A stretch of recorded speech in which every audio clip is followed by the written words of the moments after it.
ikaw maya ay maging masunurin sa mga magulang. At si Jesus naman ay lagi siyang nakikinig. Pero niyang naging irungag kay Mary sa mga story ni Mary. Kaya si Jesus ay isa na napaka-buot na igin. Masinunod-sunod iya sa kag-igin niya. Isa di ama buot. Na pero may masinunod-sunod sa kag-igin niya. Very good. Yeah. I can smile at the storm, smile at the storm, smile at the storm. With cries in my vessel, I can smile at the storm until it guides me home. Sailing, I'm sailing home. Sailing, I'm sailing home. With cries in my vessel, I can smile at the storm until it guides me home.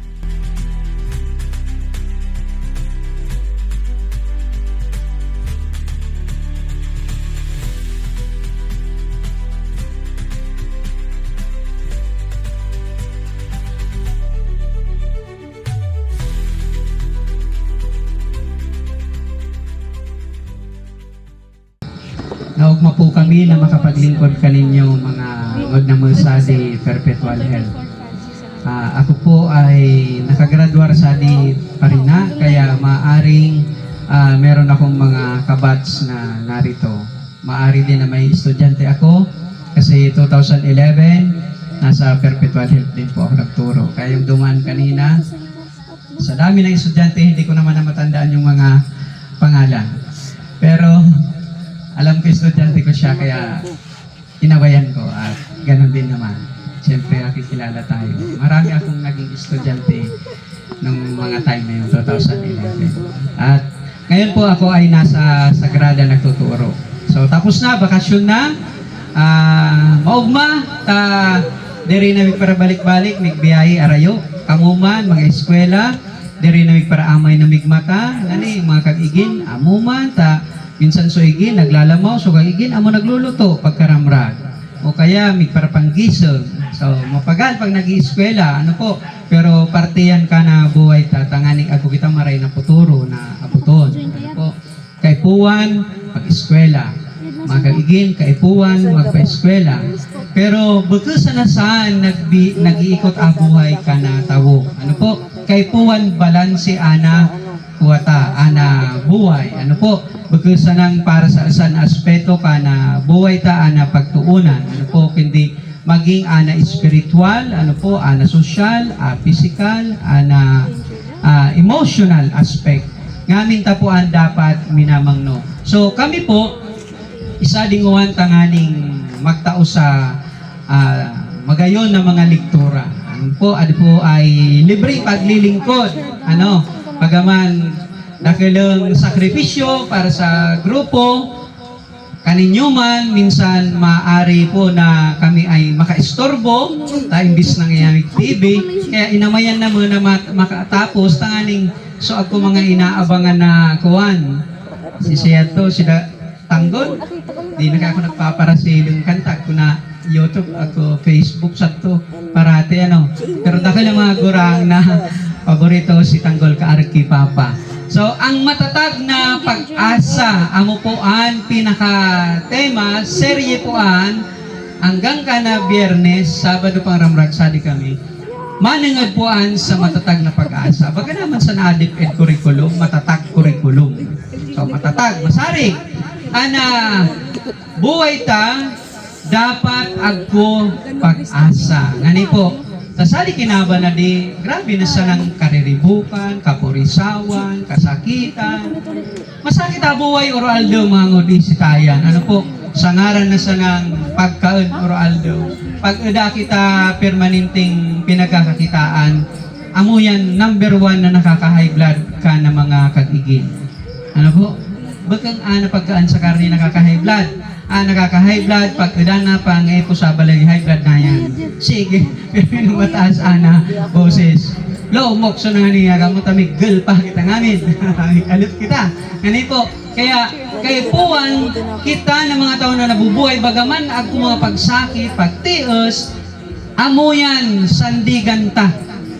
Habang atawo agko pa pag-asa, Wala kong 20. binabangon or aldaw. Importante po na agko kita pag-asa sa buhay. Mangod, amoy nagtato ko ng inspirasyon na magpadakos or aldaw. Mag-ingua sa or aldaw tang buhay. Alagad, sabi nga ni San, importante nakangirit. Yan. Sige raw. Pero misa na kitang nakamutakil kin ano nangyari. Ngani, magaling baga nakangirit. Kaya nga ni sumakasimbag ka darwang at ko regalong kuwan, chocolate. Itong larawan na to, sa klase, ginagawang motivasyon yan, activity yan, para makuha yung atensyon ng mga estudyante. Kayo yung estudyante ko ngayon, pick analysis. O, analysis. Analyze. Suriin sa Tagalog. Ano ba? Ito ay isang larawan ng blank at blank na pamilya. Sige po, sino ang gustong sumagot? Pwede man magpatsamba, wala namang wala. Masaya at matatag. Sino pa po? Malapit na. Ito ay larawan ng isang M at M na pamilya. Masaya at matatag. Pwede na rin. Baka meron pa pong susubok. Hindi po yun ang pinakasakto pa kasi. Pero pag wala na, doon ko ibibigay kasi siya lang sumagot. Siya ang may lakas ng loob na sumagot. Subukan niyo pong sumagot. Sige po, Tagalog po yan na salita. Ano yung ano mo? Larawan ng... Ano yung pangalan ng hotspot niya? Sige nga. Ako pa po may try. Mahirap ba? Yan. Masaya daw at matatag na pamilya. Kung wala nang sasagot, ibibigay ko sa kanya yung chocolate. Sigurado may mga anak to si ate. Sorry. Yan. Oh, di ba? Share mo na sana sa pag-araba yan. Oh, di ba? Share mo na sana sa paraba yan. Uy na daw siya, tayong dalawa na lang. Isa na ako takuan. Iikosali Biden ta. Baga na nakausad. Join. Ay! Sana yun. Ito ang problema sa malusog at matatag. malusog Matatag. na wala din. Ayan. Nandoon yung masaya. Larawan ng malusog at masayang Buldog na kayo. pamilya. O, meron isa, masaya. Malusog. Ang kalusugan, hindi lang po ang pinag-uusapan dyan na sila ay mga healthy physically. Pag sinabing kalusugan, lahat po ng aspeto ng buhay, balanse, malusog. Yung pamilya nila malusog, yung emotional, yung spiritual, ano po, yung physical, halata namang malulusog, ano po. Lalo na sa spiritual, importante. Yung emotional, ano po, diri nagpaparakuan, pamroblema. So, dapat po, ano mga pamilya ta, malusog at saka masaya. O, yan, kasama po yan. Yan ang unang bahagi na tatalakayin ko. 5 minutes. Kasi hanggang 6:30. On time naman po ako, huwag kayong mag-alala. Hanggang 6:30 sa health. Ano po? So, pag-aralan natin yung kalusugan para sa pamilya. Importante po an. Tingnan natin. Yan. Pagod ka na ba? Nakakapagod sa maghapon, di po ba? Eh kami, pagod din kasi yung pag-prepare. Ayan. 3 lang kami halos na tumatakbo na ang daming ginagawa. Nakakapagod ang maghapon. Kayo din po, lalo na yung mga tatay. Ako, ang daming ginagawa niyan. Pagod na pagod. Lalo na kung nasa construction pa tayo. Ano? Ako yung nang-construction din ng mga ilang taon. Ano po, nag-aaral pa na. Construction na ako. Working student po eh. So nakakapagod. Ano po, maaaring marami sa atin ay napapagod. Ayan. Ano ang sagot sa pagkapagod? Pahinga. Siyempre. Pag napapagal, magpahingalo. Ang pahinga ay mahalaga para sa physical at mental na kalusugan. Narito ang ilang benepisyo. Ano po? Para sa physical. Waktang adi. Importante na pagpagal, magpahingalo. Kaya gusto itong nagbabatang-batang, nagduduyan-duyan. Lalo na sa mental, sa isip. Mas mapagalan. Minsan, dami ka nakaulasan na pag isip mo, perming naglalayo. Dahil kadakil ang mga kaudaan, pagpaparaisip mo, so problema, o pagpaparaisip mo, ay mental na pagkapagod. Mas nakakapagod yan. Stress ba o itakan, pag di nakakayanan, difícil lang. Ano po? So, dapat nagpapahinga tayo. Ano yung mga benepisyo? Sa physical na benepisyo mga ngon, number 1, pagpapabuti ng kalusugan. So, kapag tayo po ay nagpapahinga, napapabuti daw po ang ating kalusugan. Nakakatulong daw po ito sa pagsasaayos ng mga nasirang bahagi ng ating katawan. Ang ating katawan ay binubuo ng mahigit lanyon, trilyon of cells na binayad ko sa tukuan in Google. Ilang trillions daw yun? Hindi ko na matandaan. 21 plus trillion ang cells ng ating katawan na gumagana, arka makina, or aldo. Napapagalpuan. Kaya minsan, mamamatay ta na yan. Gusto ta talang umula, lalo ng kuluga, putulanta. Kadakil ta nang namamatay.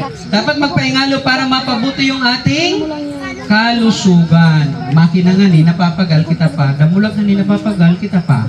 Ano? Ayan. Number 2, pagtaas ng lakas. O, syempre, naluluya kita pagpagal na. Ani? So, lalakas tayong muli. Lalakas at bubuti. Ano po? Tamo naman pala kami Mapapabuti ang ating pagganap sa mga gawain. Diri pwede na diri nagpapaingalo. Ano po? Walang pahinga. Dahil hindi ka na rin magiging hindi na rin maganda yung kalalabasan ng trabaho kapag tuloy-tuloy. Ano po, na wala kang pahinga. Kaya nga, kahit sa anumang trabaho, may break time yan para nare-regain ulit yung kanyang lakas. Ano po? Para mapabuti muli ang kanyang trabaho. Ano po? Number 3, pagpapalakas ng immune system. Kapag pala tayo ay nagpapahinga, nagtutusaga immune system ta.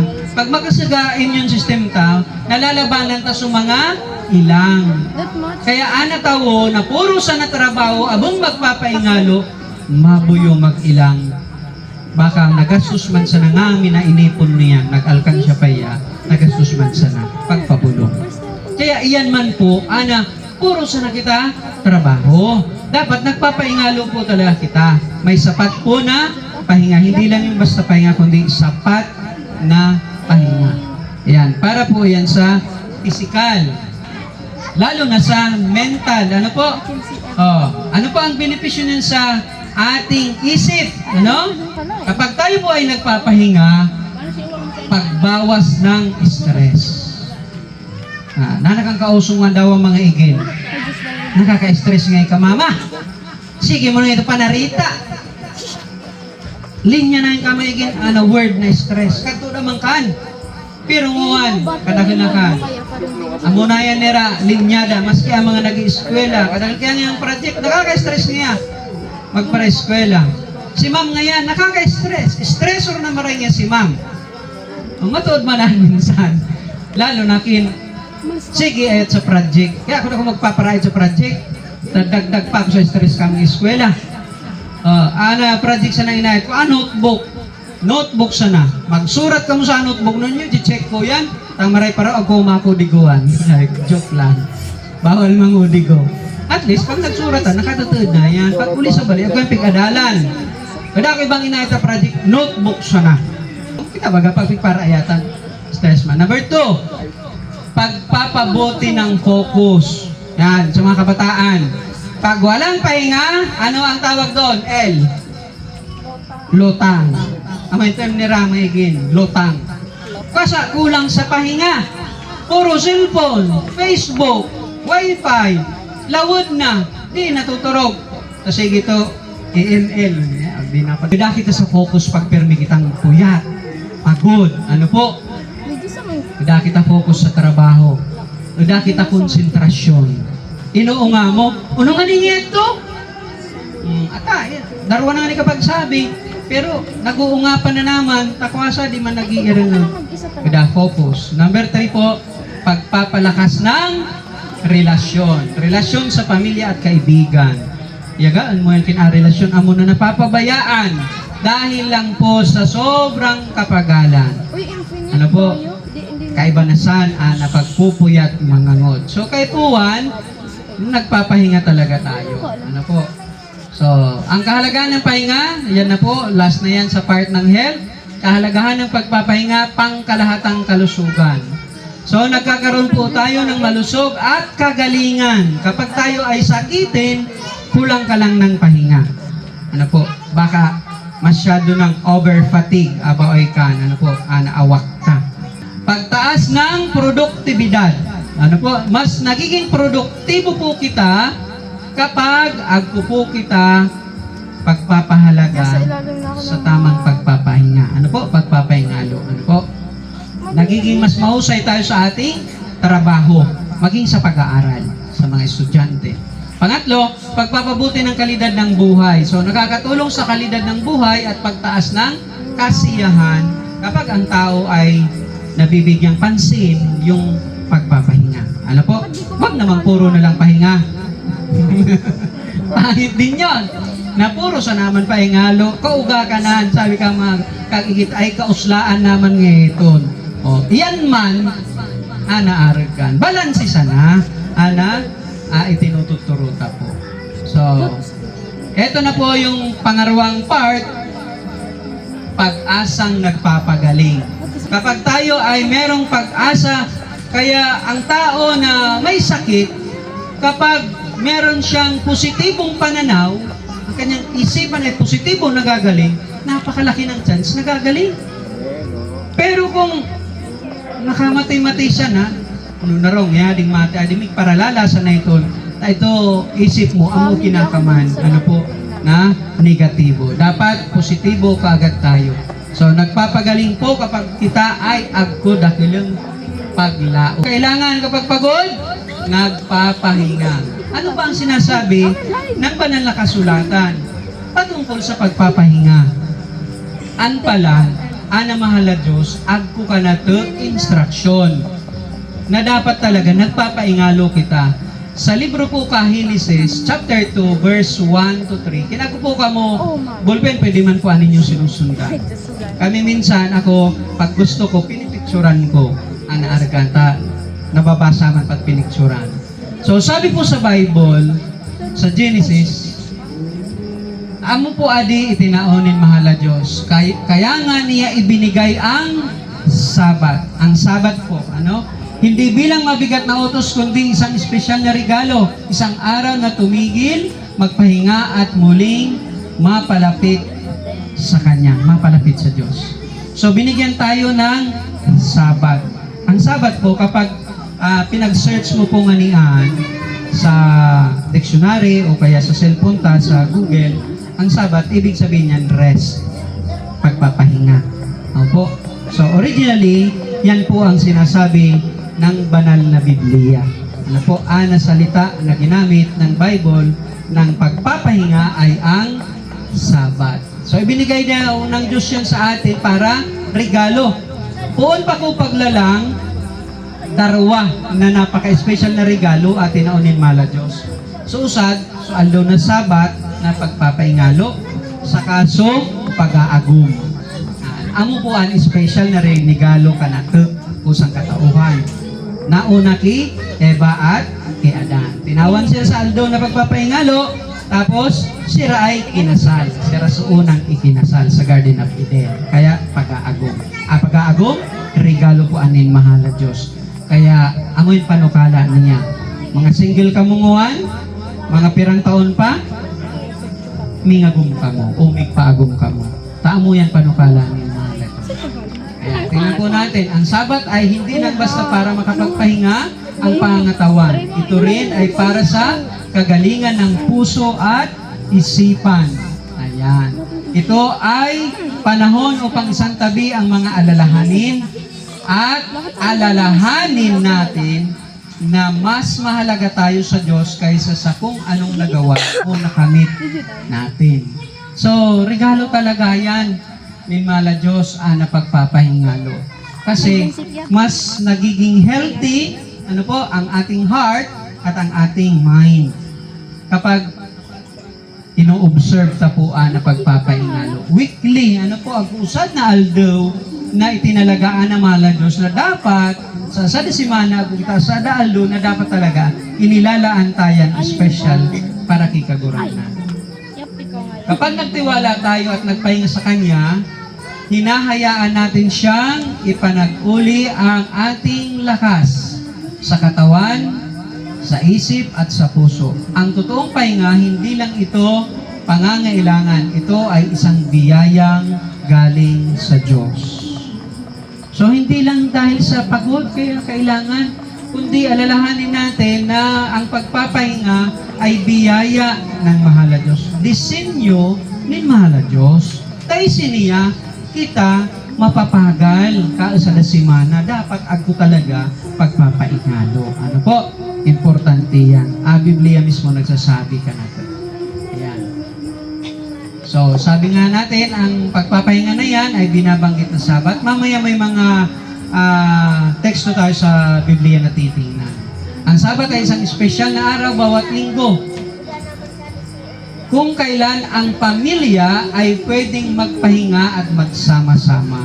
So, espesyal po adi para sa pamilya. Mas magayon, pag namin kamo kaalduan, nagpapaingalo, syempre, banding moment din yun, namin kamo nagpapaingalo. Bukang sa usad sa nausod darawas, iba nagtatrabaho. Dapat, ngamin. Kaya kami, pag nag-ieskwela, oral daw, suruwayan, pagkaramrag. So mga igin, tulo, puro may eskwela, iping-atil ko muna. Kami man, ako pabukid, yaman pa sa to. Natitipon kami pag Sabado, ikiribamang kami. Amo yan, pagpapaingalo na mo.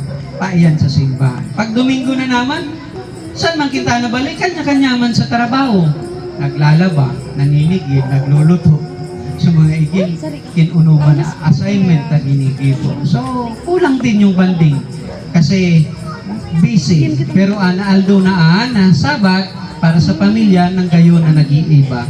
Tapos, para kikagurangan pa. By the way po, si Elder, saka si Father Max po, sadi sira, bisita ka ninyo pag aldaw, ano po, maray na gabi ako papalan sa likod ko.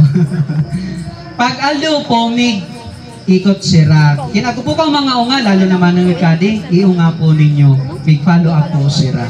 Tapos, kami man, akuanay kami mga serbisyo pang gigibon manangad sa health. Ano po, Elder? Kasi meron kaming mga free massage na itataong serbisyo. Ano po? May gamit kami na mga pang-massage. Libre sa napuan.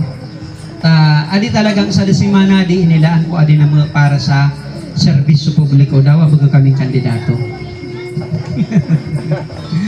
Sa mga sumusunod na talata sa Biblia, matutuklasan natin kung paano ipinapakita ng Sabat ang karunungan ng Diyos.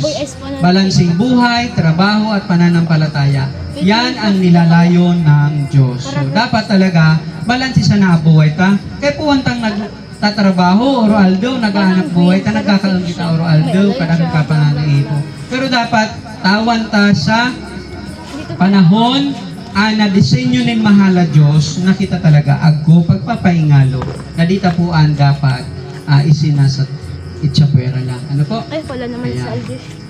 Sali po sa ibang mga teksto na pwede ta pong panandigan galing sa Bible. Sa Genesis 2, chapter 2 po sa Bicol, kapitulo at versikulo 2 hanggang 3. Ano mo yun sa Bicol? At nang ikapitong araw ay nayari ng Diyos ang kaniyang gawang ginawa. At nagpahinga ng ikapitong araw sa madlang gawa niyang ginawa. At binasbasan ng Diyos ang ikapitong araw at kaniyang ipinangilin sapagkat Diyos sa madlang gawang kaniyang nilikha at ginawa. So ito po pala mga ngon, na napaka-importante na dapat tandaan. Disenyo ni mahal na Diyos, natawan kita sa asan na aldaw na pagpapaingalo. Amo po kuno yan so, ikapito. Na nagpaingalong una, ang mahal na Diyos. Iya po, nagpaarag ka na to. Ang mahal na Diyos, di man siya napagal. Dahil nag-create siya during creation. Ano po, 1 week na creation. Hindi po siya nagpahinga dahil napagod. Ang Diyos po ay hindi siya napapagod kasi sa makapangyarihan. Ito nga, lahat nilikha niya sa salita lang, maliban sa tao na kanya talagang inanyuan. Ano po? The rest, lahat ng narito, binigas lang yan, nayari ng Diyos. Siya ay makapangyarihan. Pero, siya ay nagpahinga sa ikapito para maging halimbawa natin. At ano yung napaka-importante sa ikapitong araw? Yan po, na-underline na. Wala pong ibang araw na binasbasan ng Diyos. Pag siyang binasbasan, binindisyonan, ipinangilin, talagang itinangi, special, ano po, at ipinagpahinga ng Panginoon. So, yan po ang makikita natin na napaka-importante sa ikapitong araw na disenyo ng Diyos na pagpapahinga. Tingnan.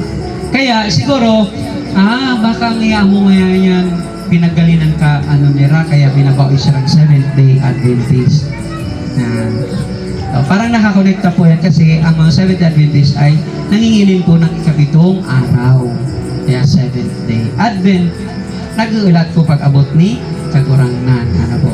Nangingiling ng ikapitong araw at nag-aantay ng pagbabalik ng Panginoon. Napakasimple para maging Adventist. Po?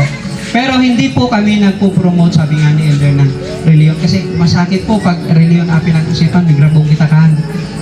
Iba, mahilig makipag-debate. Kami po, di man kami nag-entertain ng debate.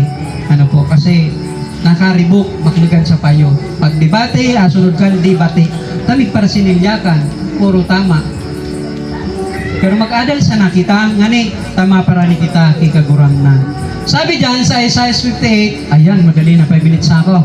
Kung iyong iurong ang inyong paa sa Sabat, sa paggawa ng iyong kalayawan. So, sa araw pala ng Sabat, wala tayong kalayawan. Pag sinabi mong kalayawan, naman yung mga sadiritang agi, sadiritang kapritsyo. So, dapat pala na Sabat, para yan sa Panginoon talaga. At iyong tawagin ang Sabat na kaluguran at ang banal ng Panginoon. So, ang Sabat pala dapat kaluguran, nakakalugod sa Panginoon. Ibig sabihin, katanggap-tanggap ang mga ginigibuta. So, nakakapamuraway o nakakapaumaw sa mahal na Diyos, sa banal na Panginoon. Amo po? So, yan, dapat diri pala nagigibo sa kinunupaman na ibang mga bagay. Itinututurupuan ka na banal na Biblia.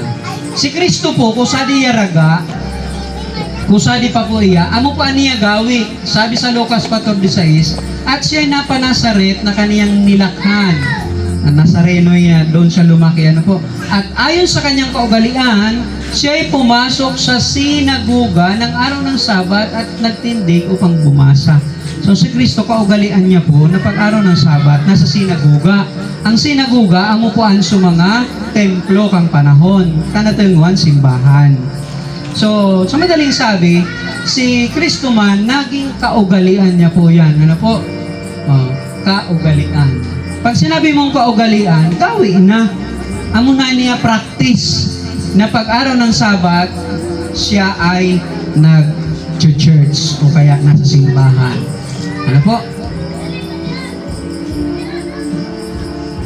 Sa Ezekiel 20 verse 12, madali na po ade, ang pananasabat, tanda sa akin at sa kanila. So, ang Sabat, ibinigay ng Diyos, tanda. Diba? Sino po ba ang may mga kalabaw sa atin na merong, so ibubutang sali Si Silyuan. Amo yan tanda. Si Lolo na Silvestre Cornel, tagasan, Libas. Gida naman si Lolo. Pero, susilyo sadto pa. Tagkuya, dakila damulagkad to, ngaminan ilder si Silyuan atong piad. Tama la, so usada damulagkad itong itinaumang kanan. Ako kadto Silyo. Saka P. Silvestre Cornel. Saka, pag ako tanda, meaning, ako kag sa diri. Yan. Amo yan, ginibong tanda ni Mala Diyos, sa itong banwaan niya, na Sabat. So, dapat pala, kung gusto tang maging banwaan ni Mala Diyos, ako kita katandaan. araw ng Sabat. So sabi sa Apokalipsis, madali na puan, at sinabi niya ng malakas na tinig, matakot kayo sa Diyos at magbigay kaluwalhatian sa Kanya, sapagkat dumating ang panahon ng Kanyang paghatol. Ako po paghatol na may kabot, at magsisamba kayo sa gumawa ng langit at ng lupa, at ng dagat at ng lahat ng bukal ng tubig. Paghatol, sa ibang salita, paghuhukom. May araw ng paghuhukom, may katapusan ang sanlibutan ito. Noon nga, pagparabalita na na malapit na ang araw ng paghuhukom. May ginawa pang pelikula na Judgment Day. Totoo po yan, nasa Bible po yan.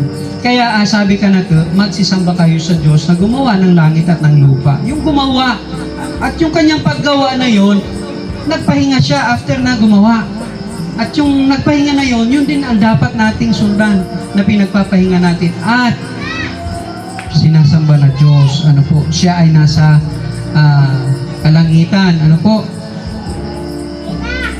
Ang Sabat ay hindi lang basta araw ng pahinga, kundi isang tanda ng mahalagang relasyon natin sa manlilikha. So sa pagkikipagrelasyon, minsan kaya punta sa singsing ang mga palatandaan na ako nabubud ka mo, tinawan ni ka sa singsing, iya agkuman. So kita tinawan man ning tanda nin araw ng Sabat para sa maray na pakikipagrelasyon ta sa manlilikha, sa Creator ta. Ano po? So, to sum up po ng ating pinag-adalan, tandaan ta po mga ngod na ang araw ng Sabat o pagpapaingalo na kang kaimportante, regalo ni Mala Diyos. Ano po? Regalo yan ng kapahingahan buhat sa Diyos. Ano pa?